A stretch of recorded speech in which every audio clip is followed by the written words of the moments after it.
Les consommateurs nigérians s'opposent à la nouvelle taxe sur la cybersécurité, bien qu'elle indique un changement réglementaire essentiel dans l'engagement du pays en faveur de la sécurité des actifs numériques. Beaucoup, comme Abraham Tanko, estiment qu'il s'agit d'un fardeau fiscal excessif. D'abord, on nous fait déjà payer la maintenance des cartes et toutes ses lacunes, puis on veut maintenant imposer un prélèvement de 0,5% pour la cybersécurité. Je trouve que c'est beaucoup. D'autres, comme Sincère Julius, optent pour des transactions en espèces afin d'éviter la taxe. Cela fera fuir les gens de vos institutions financières à la recherche d'un autre type de moyen de transaction.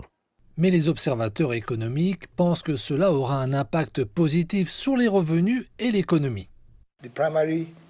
La première source de revenus pour tout gouvernement est l'impôt. Et si nous sommes tous les deux d'accord sur ce point, alors, si on n'est pas en mesure d'utiliser un service, si on n'est pas capable de payer pour un service, pourquoi vouloir l'obtenir gratuitement ?